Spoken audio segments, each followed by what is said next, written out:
এই মুহূর্তে যে খবরে নজর রাখতে হচ্ছে, রাজ্যের দিকে দিকে অসুরক্ষিত মহিলারা, নাজার থেকে কালীগঞ্জ সর্বত্র একই ছবি। তামান্নার মা আজও বুক চাপড়ে চাপড়ে কাঁদছেন, বাংলার মায়েরা বুক চাপড়ে চাপড়ে কাঁদছেন। আর এর দায় শাসক দল তৃণমূল নেবে। ভোটে জেতার জন্য বোমা মেরে তামান্নাকে খুন করেছে এই শাসক দলের নেতারা।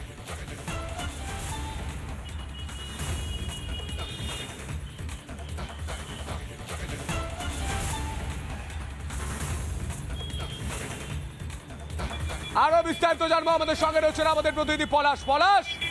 গোটা বাংলা জুড়ে মহিলাদের সুরক্ষা নেই, আজ তামান্নার মা কাঁদছে, বাংলার মা কাঁদছে। পলাশ, বাংলার মা কাঁদছে।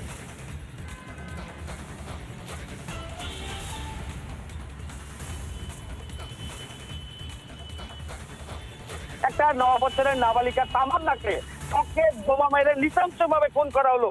আজ 10টা দিন পার হয়ে গেল। তামান্নার পরিবার থেকে যে 24 জনের বিরুদ্ধে অভিযোগ করা হয়েছিল, এখনো কিন্তু মূল অভিযুক্তরা অধরা।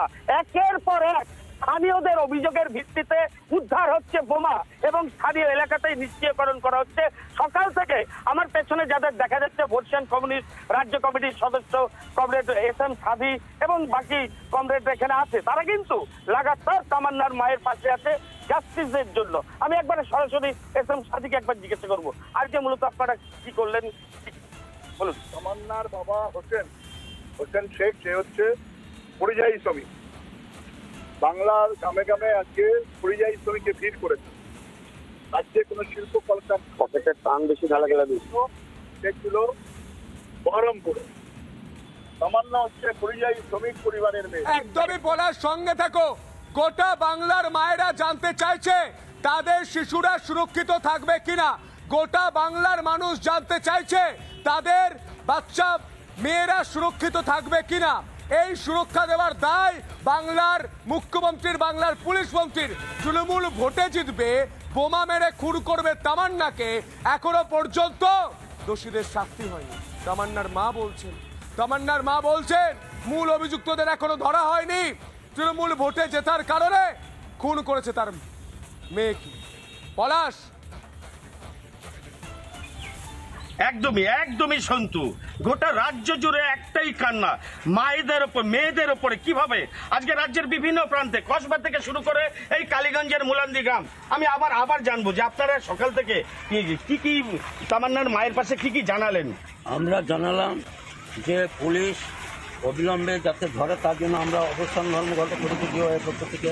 আমরাও একের পর এক যৌথভাবে গিয়ে মিলিতভাবে জনসাধারণকে নিয়ে পুলিশ ফাঁড়িতে, থানায় আমরা অভিযোগ এবং সেখানে আসলে অবস্থান ধর্মঘট হবে। যদি পুলিশ না পারে তাহলে কারা পারবে?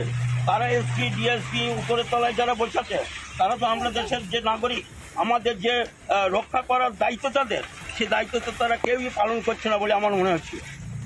অর্থাৎ স্থানীয়দের যেটা অভিযোগ সন্তু, যে পুলিশ প্রশাসন তারা কিন্তু সঠিক দায়িত্ব পালন করছে না, যার ফলে তারা কিন্তু DIFI রাজ্য কমিটি গতকালকে এখানে এসেছিলেন। বিমান বোস সহ শুরু করে একাধিক নেতৃত্ব সূত্র মারফত যেটা জানতে পারছি, আগামী দিন হয়তো আগামীকাল অধীর রঞ্জন চৌধুরী এখানে আসতে পারে।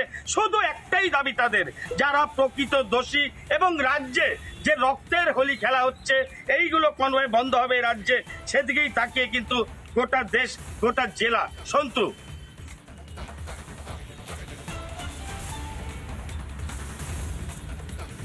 একদমই গোটা দেশ, গোটা রাজ্য, গোটা জেলা, প্রতিটা জেলার প্রান্ত, প্রতিটা রাজ্যের প্রান্তের মানুষ একটাই প্রশ্ন করছে, মানুষকে সুরক্ষা কবে দেবেন মমতা বন্দ্যোপাধ্যায়। 2011 সাল থেকে 2025 সাল একটা সরকার চলছে। আমরা দেখতে পাই কখনো বোমার আঘাতে শিশুর মৃত্যু হয়, কখনো বোমা মেরে শিশুকে খুন করা হয়। আমরা একাধিক বক্তব্য শুনিয়েছি, আমরা শুনিয়েছি তার পরিবারের বক্তব্য, আমরা শুনিয়েছি তার মায়ের কান্না।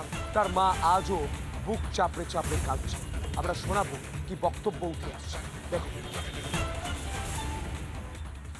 পুলিশের কাছে আমার আবেদন, পুলিশের কাছে আমার অনুরোধ, আমি দেখতে চাই যে হাত দিয়ে মারছে, যে হুকুম দিচ্ছে মার, ঝেড়ে দে, একটা বাচ্চা মেয়ে তাকে বলছে ঝেড়ে দে। ওদের মানে এমনই, ওরা পশু, ওই পশুদের ওই বারবার বলছি পুলিশকে, আমি বারবার বলছি, গাওল জানে ওদের যে বারবার পুলিশকে আমি বলেছিলাম ওদের বাড়িতে বোম আছে, বাড়িতে বোম আছে। পুলিশ এখনো কিন্তু তল্লাশি করেছেন একটুখানি, তো তার জন্য কটা পেয়েছেন।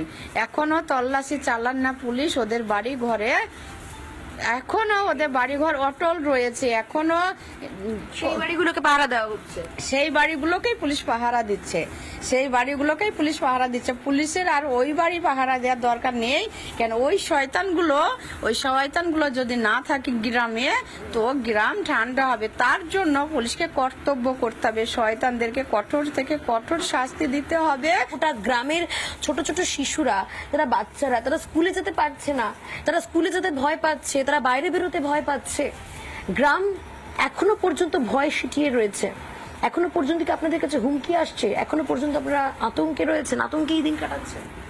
আতঙ্কে তো থাকবেই, তারা বাকি যারা ধরা পড়ছে তারা এখন বাইরে বাইরে ঘুরছে, ঘুরে এই হুমকিগুলো দিচ্ছে যে এবার আমরা যদি জেলে যেতে হয় তা আমরা এই বাকিগুলো যেগুলো মানে ওদের মাথা আছে সেগুলোকে আমরা মারবো, মেরে জেলে যাব। আবার ওর বাবা মেয়েকে মেরেছে, মেয়ের বাবাকে মারবো।